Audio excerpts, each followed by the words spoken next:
nós vamos meditar na palavra de Deus. Quero convidar você a abrir a sua Bíblia em Tito, capítulo 3.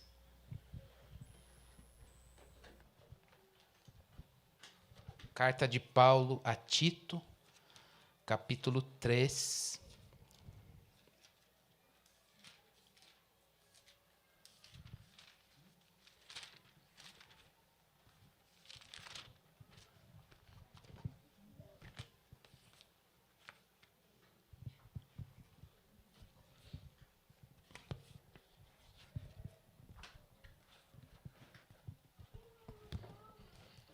Nós vamos ler do versículo 1 até o versículo 11.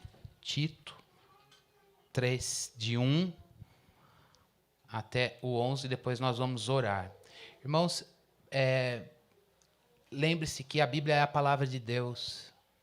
E a palavra de Deus diz sobre si mesma: assim será a palavra que sair da minha boca. Ela não voltará para mim vazia. Isaías 55. Antes, fará o que me apraz e prosperará naquilo para que a enviei. Diz Deus, falando sobre a sua própria palavra. A palavra de Deus é viva, irmãos. A palavra de Deus é viva. E é a palavra que o Espírito de Deus usa para converter pessoas, chamar para a salvação. E é a palavra que o Espírito de Deus usa para edificar você, confortar, consolar e corrigir. A palavra de Deus é apta para corrigir aquilo que precisa de conserto dentro de mim e dentro de você. Então não despreze a leitura da palavra. Não dê um lugar que a palavra, não deixe ela ter um lugar comum. Ela precisa fazer parte da nossa vida ordinária. Mas a gente precisa ter uma atenção, porque é a voz de Deus. E quando Deus fala, irmãos, a gente não resiste a Ele, não. Então eu queria que nós estamos aqui numa rotina, num aspecto ordinário, semana após semana, mas com algo que é sublime, é a voz de Deus. E Deus fala conosco. Então vamos ler sua palavra, só porque é palavra de Deus. 3 de Tito até o 11 diz assim: lembre a todos que se sujeitem aos governantes e às autoridades, que sejam obedientes, estejam prontos para toda boa obra, que não difamem ninguém, que sejam pacíficos, cordiais, dando provas de toda cortesia para com todos. Pois nós também, no passado, éramos insensatos, desobedientes, desgarrados, escravos de todo tipo de paixões e prazeres, vivendo em maldade e inveja, sendo odiando-nos uns aos outros. Mas quando se manifestou a bondade de Deus, nosso Salvador, e o seu amor por todos, Ele nos salvou, não por obras de justiça praticadas por nós, mas segundo a sua misericórdia. Ele nos salvou mediante o lavar regenerador e renovador do Espírito Santo, que Ele derramou sobre nós ricamente, por meio de Jesus Cristo, nosso Senhor, a fim de que, justificados por graça, nos tornemos seus herdeiros, segundo a esperança da vida eterna. Fiel é esta palavra. E quero que você fale ousadamente a respeito dessas coisas, para que os que creem em Deus se empenhem na prática de boas obras. Estas coisas são excelentes e proveitosas para todas as pessoas. Evite discussões tolas, genealogias, controvérsias e debates sobre a lei, porque são inúteis e sem valor. Evite a pessoa que provoca divisões, depois de admoestá-la 1 ou 2 vezes, pois você sabe que tal pessoa está pervertida, vive pecando e por si mesmo está condenada. Vamos orar. Deus, mais uma vez nos dirigimos a Ti e pedimos, fala conosco. Fala ao nosso coração, Senhor. Nós precisamos de graça para Te ouvir. Deus, não permita que outras vozes perturbem e nos atrapalhem nesse momento. que a tua palavra não seja roubada, que nenhuma força humana ou maligna tenha poder de atuação, Senhor Deus, em nós e sobre nós, porque somos do Senhor. E é por isso que pedimos que a palavra do Senhor ela produza em nós os efeitos do Evangelho, o Evangelho da graça de Deus, os efeitos notáveis da cruz de Jesus Cristo, que nós cresçamos, que a gente cresça na graça e no conhecimento de Deus, que a gente cresça em Cristo, que a gente cresça, Senhor Deus, no conhecimento do Senhor e a gente cresça numa vida consagrada, dedicada ao Senhor. Que as bênçãos do Senhor, dessa vida de comunhão, sejam desfrutadas pelo teu povo, pela tua igreja. Oramos em nome de Jesus. Amém. Eu queria relembrar a vocês duas coisas. Queria que você se atentasse bastante para isso. Duas coisas.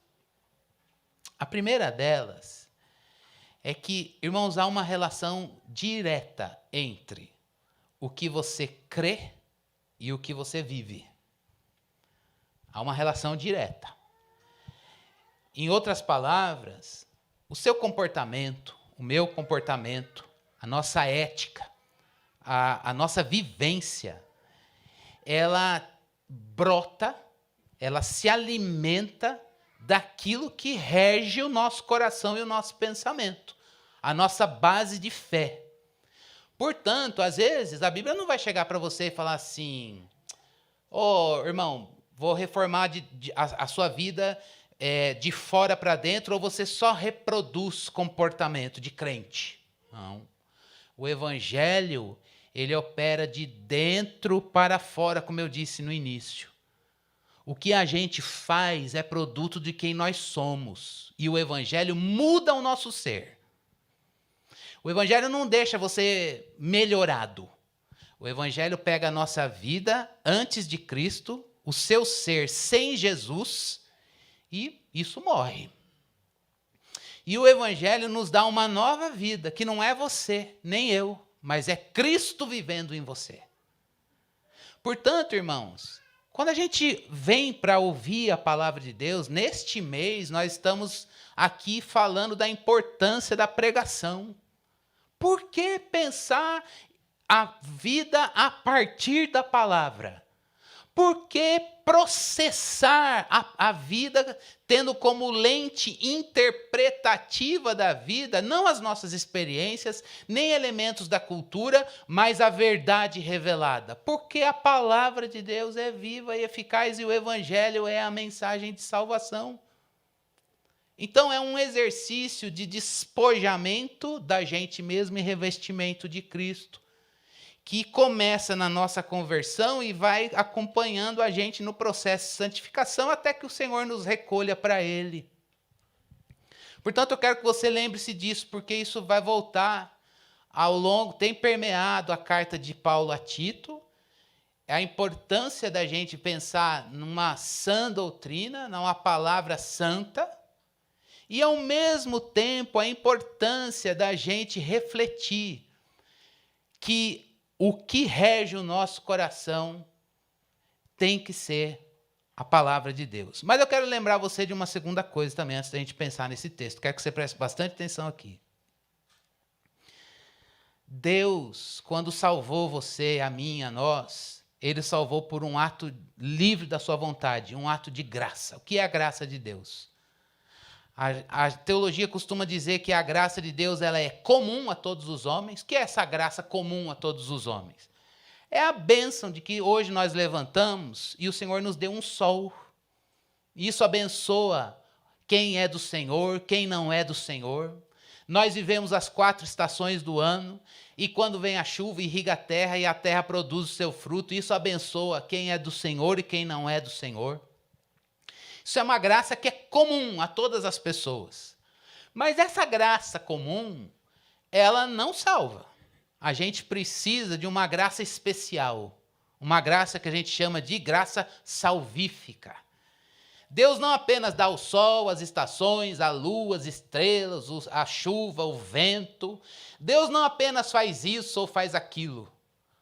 Deus soberanamente, graciosamente, mandou seu Filho Jesus para morrer por nós naquela cruz. Foi uma oferta graciosa, uma oferta de amor que ele fez por mim e por você. E essa graça salvífica é o único meio que nós temos para nos reconciliarmos com Deus. A oferta que ele fez de amor e de bondade, baseado na sua misericórdia, porque ele quis, porque ele é bondoso, porque ele é amoroso, ele mandou Jesus para morrer na cruz por mim e por você. Nós estamos aqui hoje porque Deus nos derramou e tem renovado sua graça comum, mas, sobretudo, porque Deus graciosamente veio para nos salvar e nos alcançou com salvação. Você, quando a gente olha o mundo aí à nossa volta, e a gente olha e diz como Deus é bondoso, porque Ele abençoa nesse sentido com a criação, quem é dele e até quem não é. Mas, quando a gente olha Jesus morto, ressurreto, à direita de Deus, conforme a palavra de Deus nos diz, a gente diz, Deus, muito obrigado, porque eu conheci, além da graça comum, a graça salvífica. E hoje eu tenho um canto de vitória, que foi escrito por Jesus lá na cruz. Um canto que mudou a história da nossa vida. No sermão de hoje, irmãos, nós temos 3 desdobramentos da graça salvífica na nossa vida. Quando o Senhor, isso não é pouca coisa. Quando o Senhor alcançou você com salvação, a graça salvífica, essa operação da graça, esse efeito da palavra de Deus na sua vida gera sinais, frutos, que não são produzidos por você nem por mim na nossa força. São produzidos pelo poder do Espírito. Ele projeta a vida de Jesus em cada um de nós, mas isso precisa ser buscado, regado com oração e com aplicação da nossa vida. Então eu queria que você pensasse nesses 3 efeitos da graça salvífica em você. E talvez você olhe, eu olho para mim e digo, nossa, eu preciso ver, o padrão não é nenhum crente, o padrão da nossa vida é Jesus. Você tem que basilar a sua vida por Jesus. E quando às vezes eu olho para Jesus descrito na palavra, eu falo, Deus, eu estou tão longe. E eu queria que você prestasse atenção nesses 3 efeitos da graça salvífica. O primeiro efeito é o resultado, como o cristão vive no mundo, versículo 1 e o versículo 2. A graça salvífica faz um crente viver neste mundo como alguém, no trato com as instâncias do mundo, ele tem uma boa atitude. Quando a graça salvífica alcança o nosso coração, a gente tem uma boa vida cidadã. Paulo está dizendo isso para Tito. Olha, o pessoal aqui, eles se sujeitam às autoridades, eles são obedientes, eles estão prontos para toda boa obra. A gente tem uma postura correta, isso não é uma maquiagem, é algo que brota de um ser que foi transformado. A gente tem uma conduta, um comportamento, um bom testemunho do Evangelho. A gente não faz propaganda da gente ou de qualquer outra coisa porque a gente vê o Filho de Deus encarnado em nós e a gente quer que ele se manifeste. E ele se manifesta, irmãos, numa atitude de graça no nosso testemunho. A graça de Deus gera um testemunho em que as pessoas no mundo olham para o cristão e não o elogiam diretamente, mas dizem, uau, Jesus está ali. Quer goste ou não, mas Jesus está ali. E as pessoas olham as nossas boas obras e glorificam o Pai que está lá no céu. O crente, quando é alcançado por essa salvação, ele tem a graça de Deus não na sua periferia, ele tem a graça de Deus incrustada na alma. A graça de Deus, irmãos, ela mexe, a gente vai ver isso no próximo ponto, mas ela vai mexendo de dentro para fora, que o que a gente exterioriza em palavras, em atitudes, em ações, no silêncio, em tudo isso nós vamos tendo um trato gracioso, que não mostra você melhorado ou eu melhorado, mas mostra o Filho de Deus em você. Isso é boa obra. Boa obra não é, Paulo não está dizendo assim, o quanto nós vamos fazer de atitudes, isso faz parte.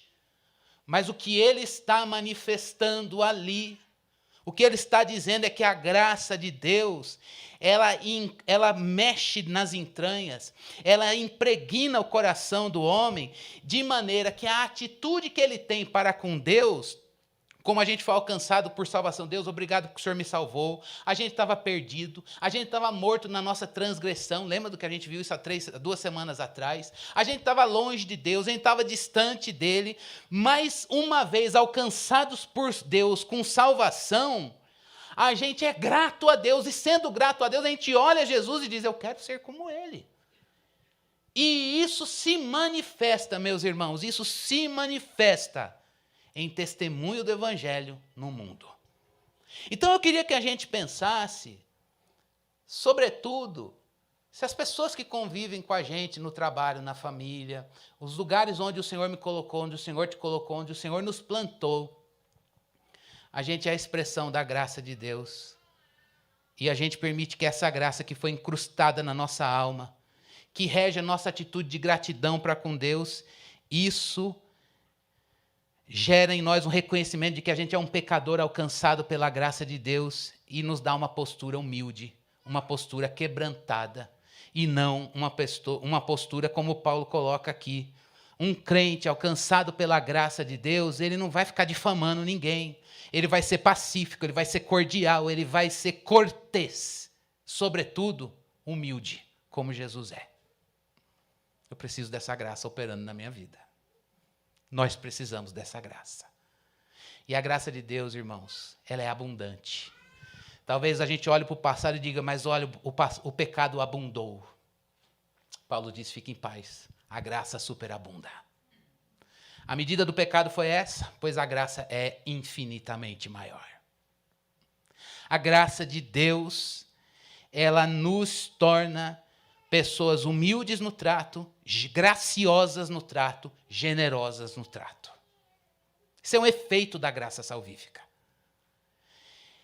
Quando Deus arruma o nosso relacionamento com Ele, esse relacionamento da graça que nos alcança e nos leva a Ele, ele se manifesta, ele reverbera em testemunho no trato horizontal, como a gente viu 2 semanas atrás. Paulo está dizendo isso, Tito. Lembre as pessoas que a graça salvífica, ela atrai as pessoas, o Senhor vem nos buscar para Ele, mas Ele nos devolve para os nossos relacionamentos transformados. Ele nos devolve para a nossa vida no mundo como luzeiros e expressões da graça de Deus. Irmãos, diante do Senhor, o que é o corpo de Cristo? O corpo de Cristo são pequenos cristos. Jesus está em você, Jesus está em mim, isso é graça de Deus. E o que traz edificação do corpo de Cristo é o Cristo que você tem para partilhar comigo, e é o Jesus que eu espero que esteja aqui para eu dividir com você. E é nisso que a gente se liga um ao outro. Igreja, nós não estamos aqui por um objetivo social. Em primeiro lugar, não.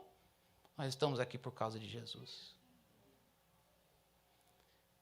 E isso nos desqualifica como clube. Nós não somos um clube. Nós não somos um lugar de afinidades. Nós não somos pessoas que têm os mesmos gostos e preferências. Não temos. Eu sinto muito, não gosto, não sei nem jogar futebol, já falei isso aqui. E quase um pecado na fonte não saber jogar futebol. Mas eu não me sinto excluído, muito pelo contrário, digo, olha, a gente é muito diferente, mas as entranhas são iguais. Por quê? Porque tem Jesus aí. E por quê? Porque tem Jesus aqui. E o Cristo que há em mim comunga com o Cristo que há em você. A gente prova do mesmo pão. Ele é pão partido. A gente precisa fazer valer isso. Isso reverbera em testemunho no mundo. Isso é efeito da graça de Deus. Mas a graça salvífica, ela também nos faz olhar a mudança do seu passado para o seu presente, do meu passado para o meu presente, do nosso passado para o nosso presente, versículo 3 até o versículo 8. Por que Paulo quer fazer isso? Porque ele quer que fique claro o que Jesus mandou embora e o que Jesus trouxe. Precisa ficar muito claro para nós. Do que Jesus te tirou. de onde o Senhor nos livrou. Olha, a graça de Deus, ela sepulta algumas coisas e ela nos traz vida nova, ela inaugura a vida. Então ele está dizendo, tenha clareza do que a graça salvífica fez com você no pecado e quem é você hoje no Evangelho. Vamos lembrar disso? Precisa ficar claro e isso precisa voltar à nossa memória constantemente. E eu acho que a coisa mais linda é que Paulo, ele começa no versículo 3 dizendo assim, pois nós também. Ele está dizendo, ô Tito, você é pastor, mas você também, morto no delito e pecado. E eu, judeu, um judeu de excelência, de categoria, pecador. E os cretenses, pecadores. O que nos define no passado? Pecadores.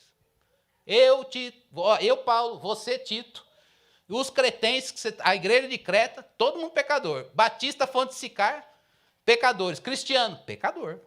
Esse é o nosso passado. Ele baliza por aí. Mas não para humilhar, para envergonhar. Humilhar é benção. Para envergonhar, não.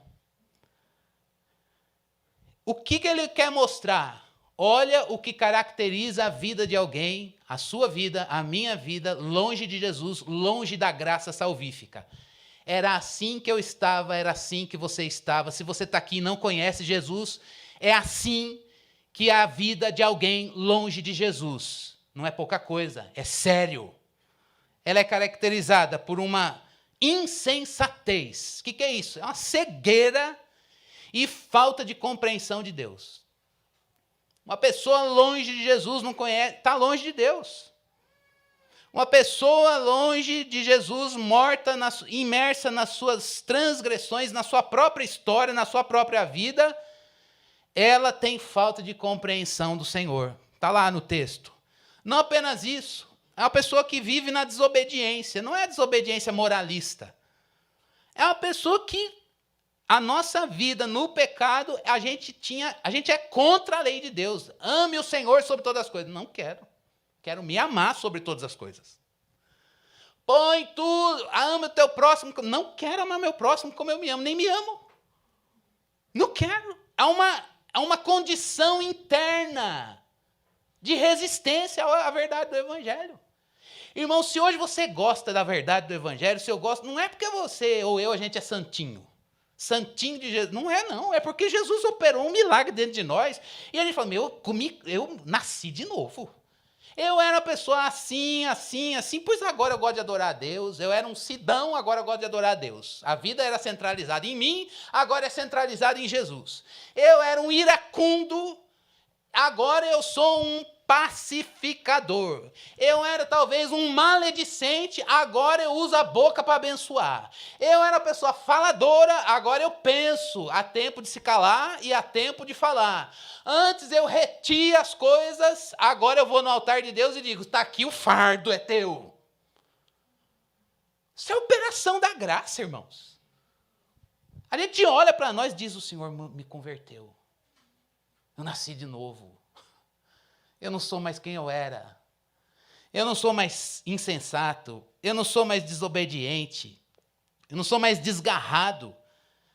O desgarrado aqui no texto é aquela pessoa que troca a verdade revelada da palavra pela sua incredulidade. Eu prefiro viver à margem do que a palavra diz. Eu não quero a palavra. Não quero. Uma pessoa longe da graça salvífica é uma pessoa que é serva dos seus desejos. É uma pessoa que está buscando satisfação, ela está vivendo para satisfazer as suas necessidades, satisfazer seus próprios desejos. Ela é guiada por aquilo que ela quer, não por aquilo que Deus sabe que é melhor.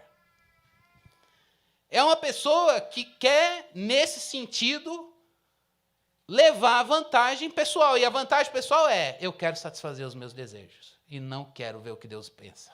Não quero saber a vontade de Deus. Uma pessoa longe da graça salvífica, de onde Deus te tirou, de onde Deus me tirou, e é importante que você lembre-se de onde Deus nos tirou, e é isso que a graça salvífica faz com a gente. É uma pessoa, nós éramos pessoas que tinham indisposição e cobiça nos relacionamentos. Uma má vontade para com o nosso próximo. Indisposição. Não, olha, não tenho disposição nenhuma para ser gracioso com você. Uma pessoa longe da graça salvífica é uma pessoa, diz a palavra, nós no pecado éramos detestáveis. É forte, né, irmãos?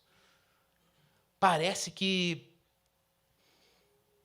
a palavra está nos desafiando a gente olhar de onde o Senhor nos tirou e nós éramos detestáveis. C.S. Lewis diz que nós éramos pessoas em que você olha e diz, isso é não amável. Não amável.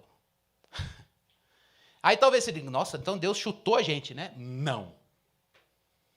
Sendo, olha só, não é pouca coisa, insensatos, desobedientes, rebeldes, desgarrados, servos dos nossos desejos, com má vontade e indisposição para o nosso próximo, detestáveis, diz a palavra de Deus que Deus gracioso, por sua bondade e amor e misericórdia, Ele nos amou. Ele amou um insensato, desobediente, desgarrado, servo dos seus desejos, indisposto, detestável, que estava em oposição a Ele e por causa do seu amor livre, porque não viu nada em nós, Ele diz, eu te quero, e mandou Jesus para morrer por você e por mim naquela cruz. O que a gente fez para merecer? Nada.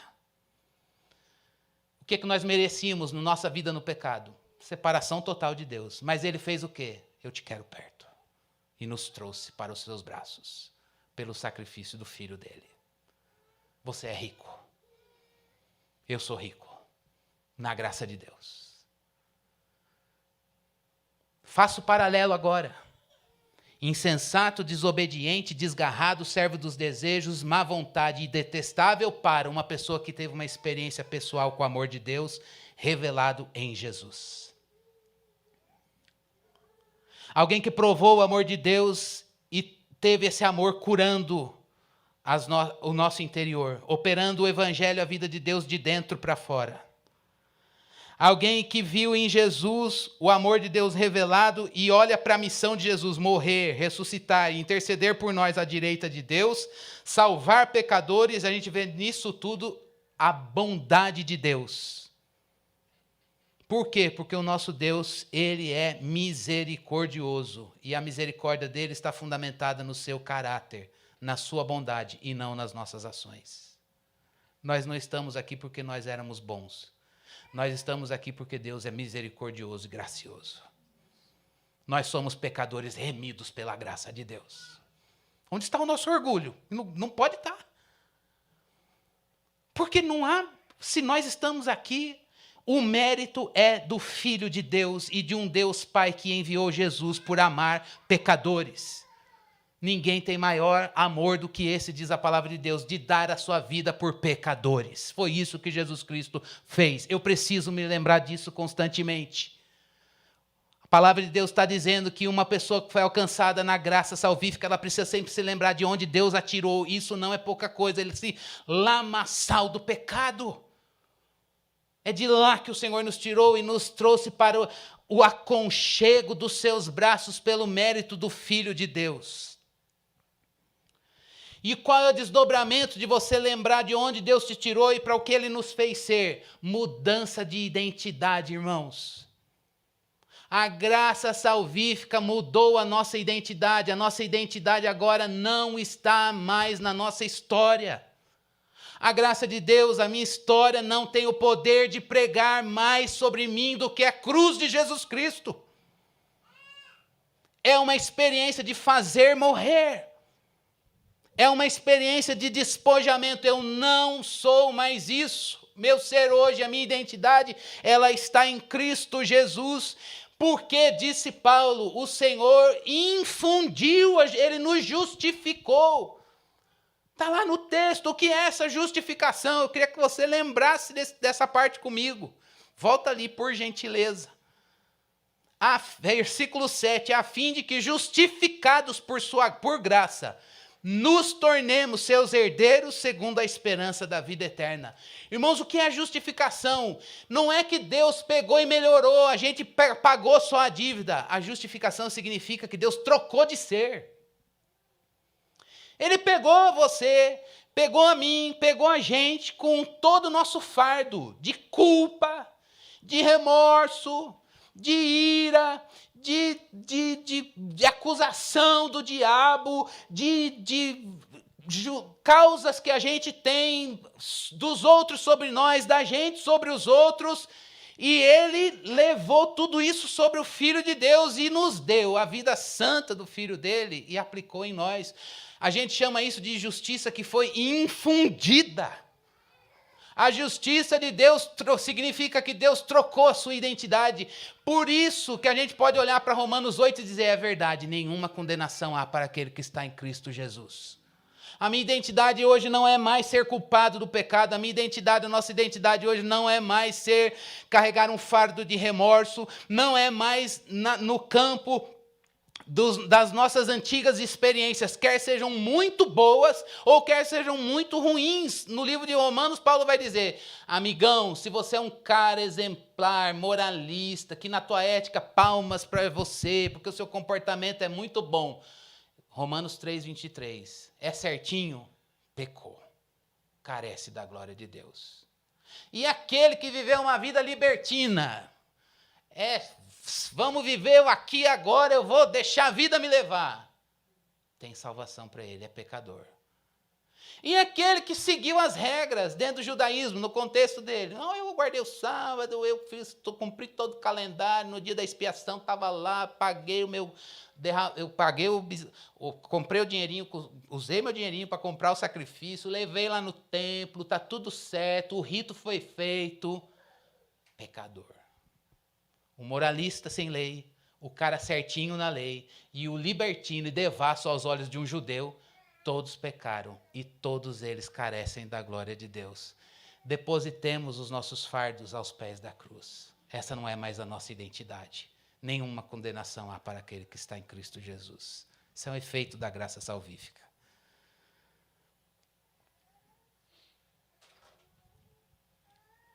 Qual é a nossa identidade hoje? A nossa identidade em Cristo Jesus, na graça salvífica, ou a gente conjuga a nossa identidade mesclando a experiência da salvação com algumas coisas que a gente vai carregando? É um exercício, irmãos, de avivamento. Constantemente, o Evangelho confronta, ao ponto da gente olhar para o passado e dizer, eu não sou mais isso. Jesus me libertou de mim mesmo.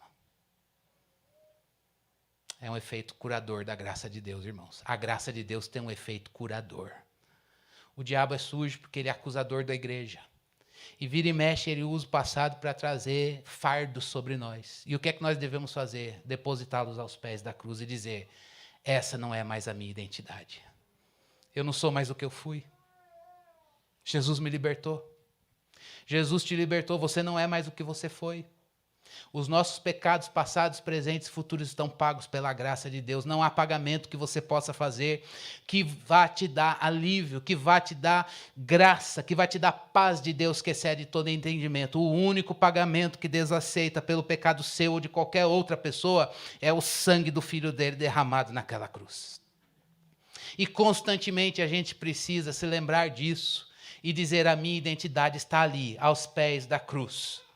É você olhar ao lado, já disse isso, quando o Senhor nos reconciliou com Ele, Ele atraiu pessoas de diversos povos, tribos, línguas e nações, e a nossa identidade não está nesses aspectos mais, a nossa identidade está em dizer, nós temos hoje, apesar das nossas diferenças, uma unidade da fé. O Senhor atraiu pecadores aos pés da cruz, e nele mesmo Ele gerou um único povo, a igreja de Cristo Jesus.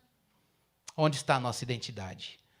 Lembre-se disso, você foi justificado, Deus trocou teu ser.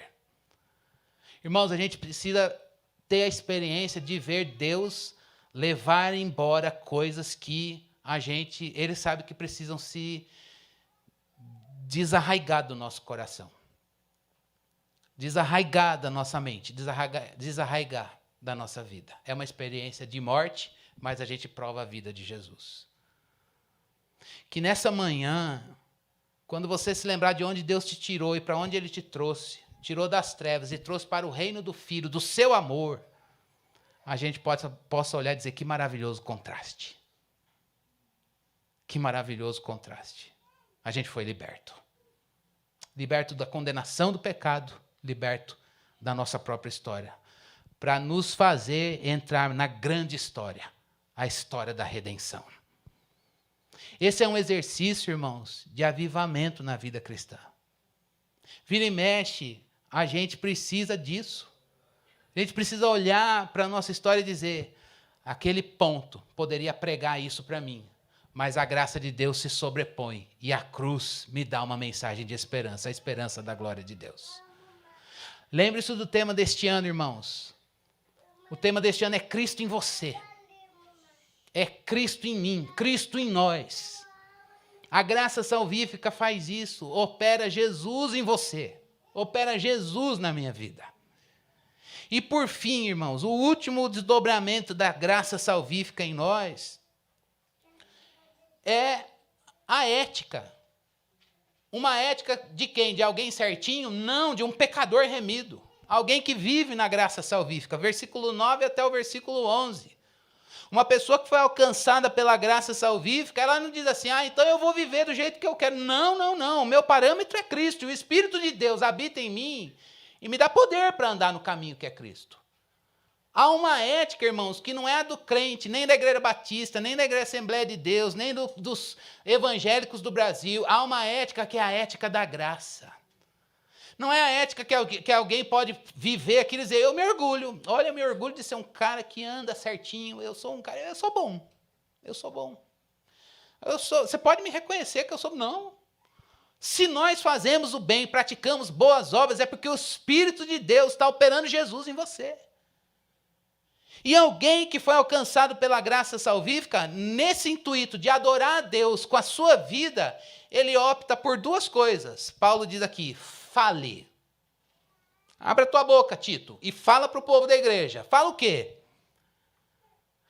Fale, veja lá no versículo 9. Fiel é esta palavra, perdão, versículo 8. Fiel é esta palavra, e quero que você fale ousadamente a respeito dessas coisas. Fala disso.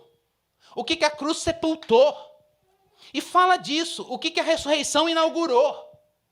Fala disso, desse despojamento da velha vida.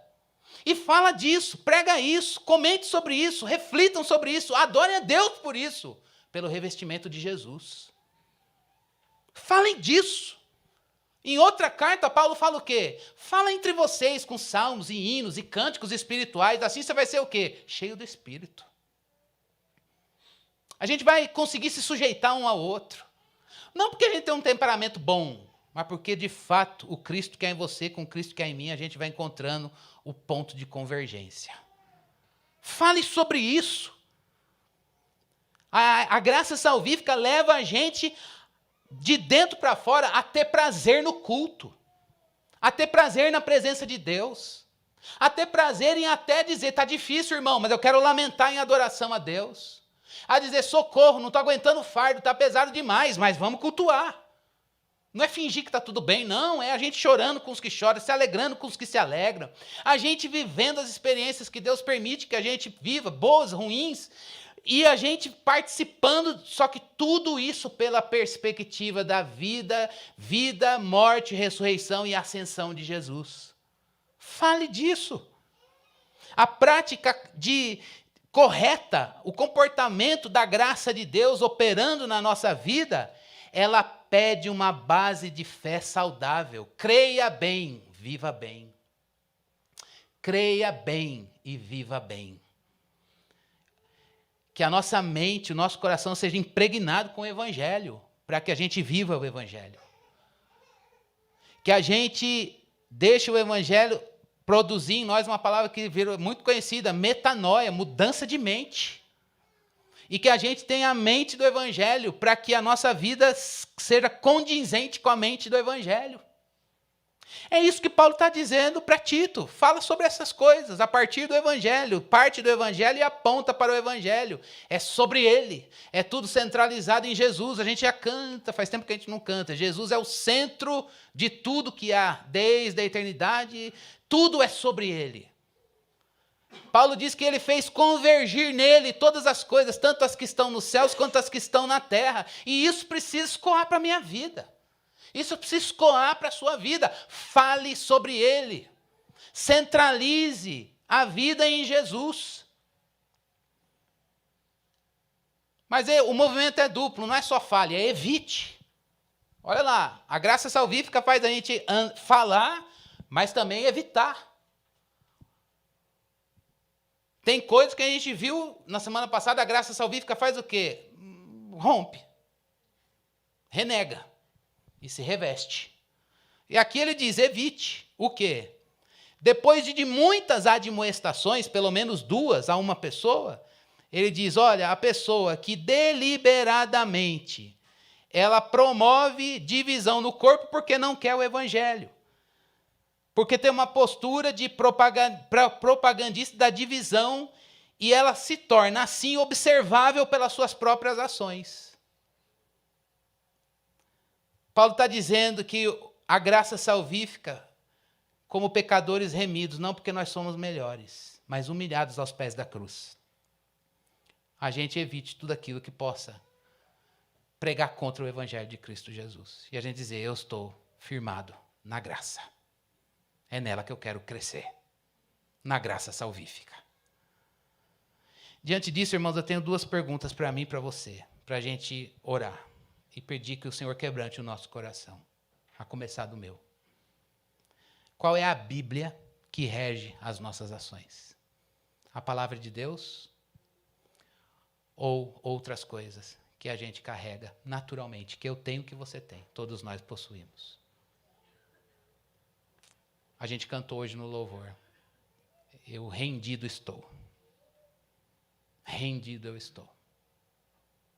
Vamos honrar o que cantamos, irmãos, e depositar fardos aos pés da cruz. A Bíblia é a palavra de Deus. O Evangelho é a mensagem de salvação. O Evangelho de Jesus é uma mensagem, e ela é sobre Jesus. E a nossa vida há um momento que nos marca quando a gente sai da nossa história e a gente entra na vida de Jesus, e a nossa vida, a nossa história passa a ser a vida de Jesus.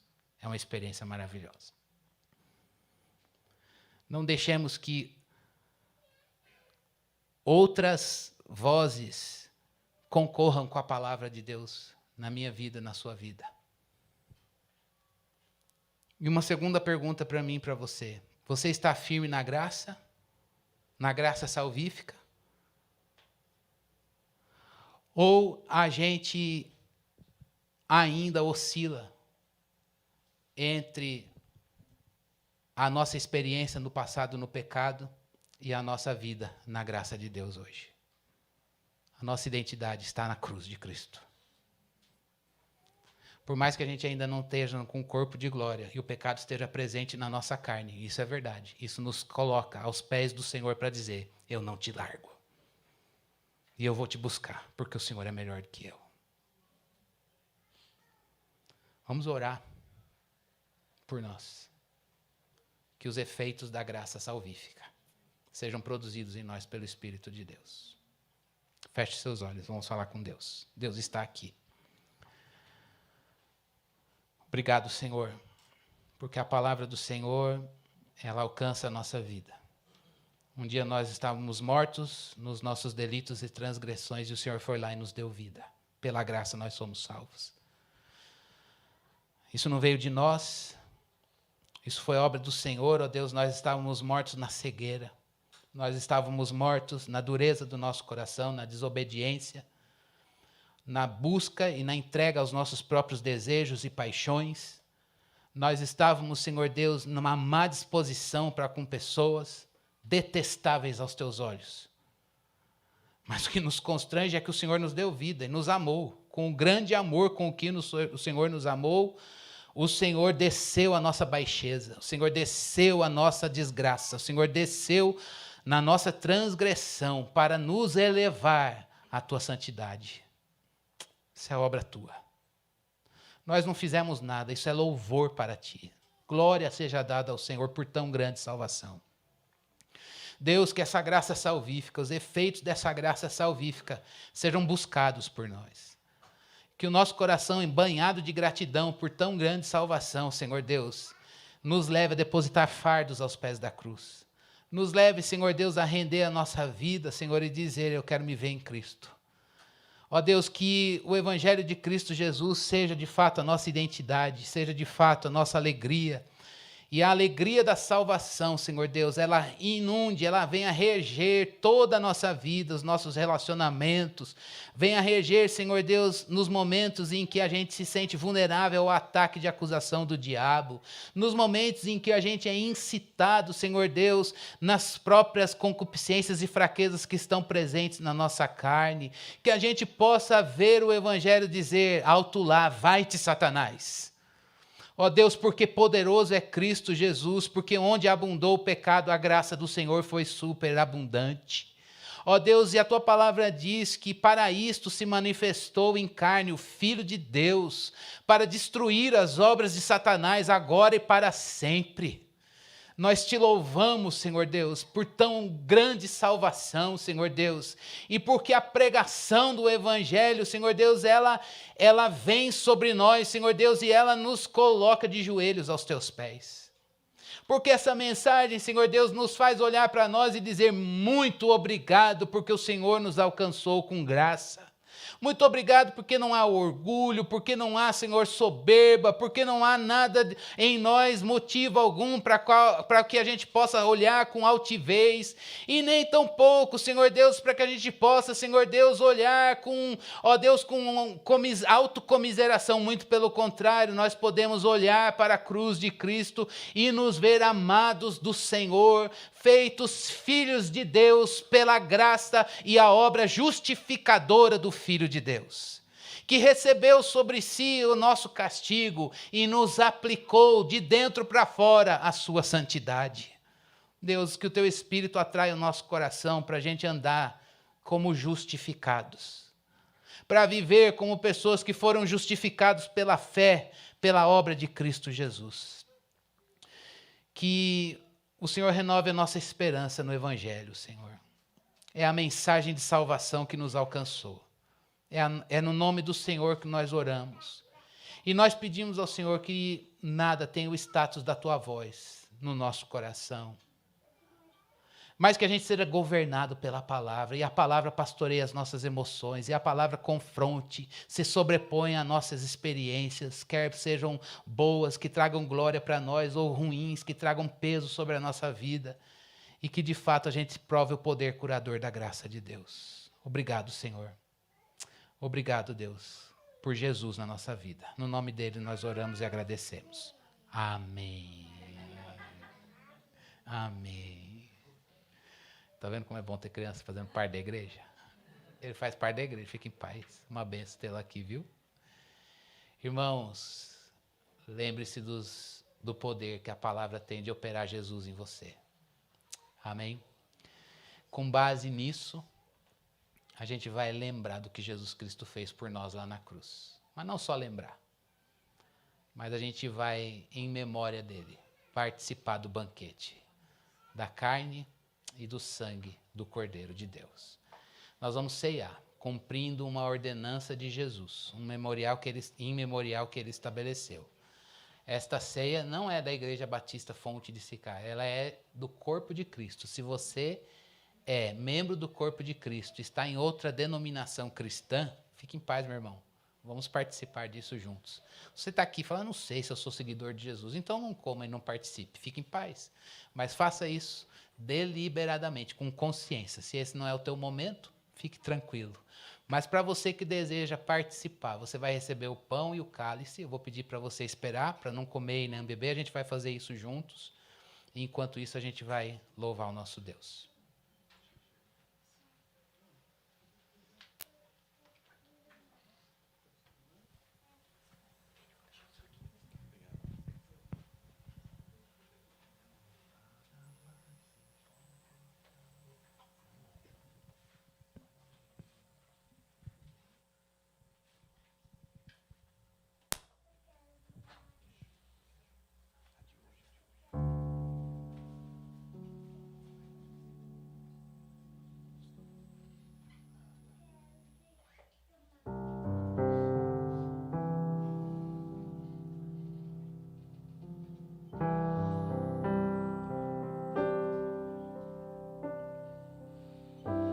Toma-me, rendido estou, aos pés da cruz me encontrei. O que tenho te entrego, ó Deus.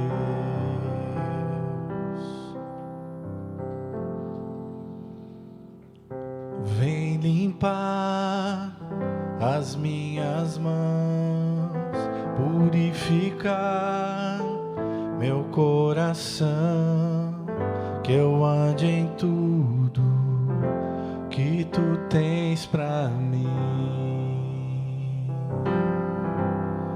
Oh, eis-me aqui, rendido estou. Oh, eu sou teu e tu és meu, Jesus.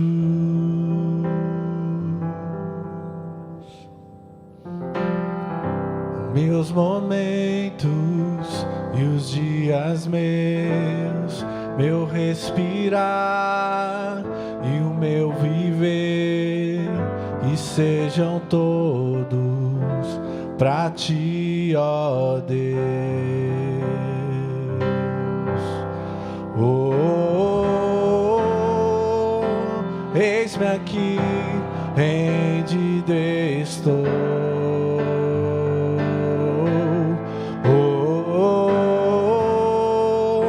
Eu sou teu e tu és meu. Oh, eis-me aqui, rendido estou. Oh, eu sou teu e tu és meu. Jesus.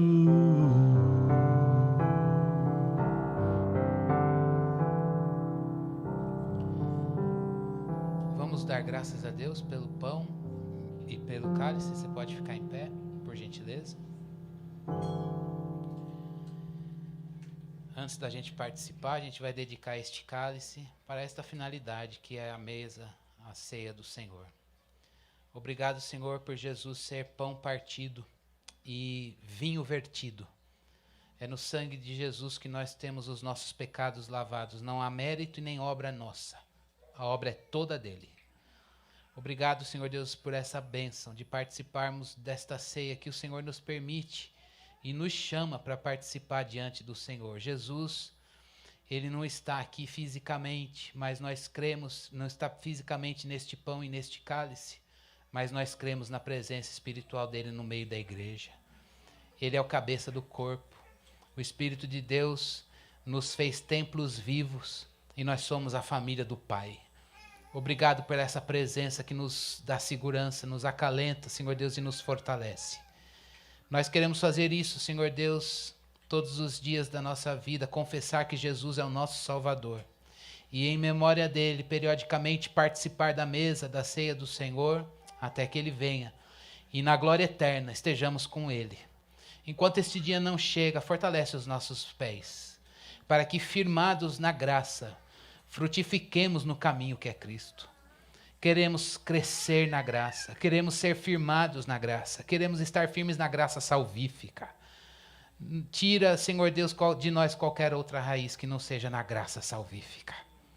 Ó Deus, obrigado por esta ceia. Obrigado, Senhor Deus, porque nós temos os nossos pecados lavados no sangue de Jesus. E em absolvição completa, podemos nos apresentar diante do Senhor, porque somos pecadores remidos pela graça de Deus. Obrigado pela justiça do Senhor, infundida nos nossos corações. Obrigado porque o Senhor pegou a nossa história e pôs um fim nela lá na cruz e nos deu uma nova história, e é a história de Jesus, é a história do Filho de Deus, uma história da redenção que se sobrepõe, Senhor, à nossa história. Obrigado por esse cântico de vitória, Deus. É com gratidão que nós participamos da ceia do Senhor. Em Cristo oramos. Amém. Pode participar do pão e do cálice do Senhor.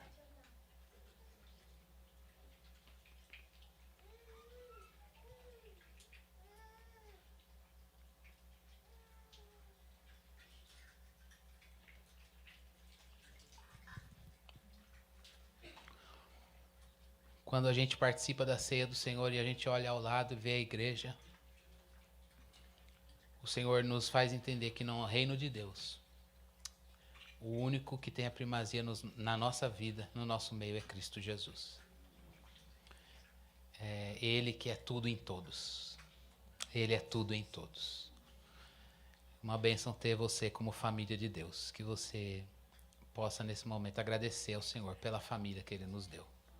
Obrigado, Deus, pelos irmãos. Irmãos em Cristo. Obrigado, Senhor Deus, pela família de Deus. Obrigado, Senhor Deus, porque Jesus é o nosso Redentor e Ele é o nosso ponto de convergência. Que Ele cresça no nosso meio e a gente diminua. É com gratidão que agradecemos. Amém.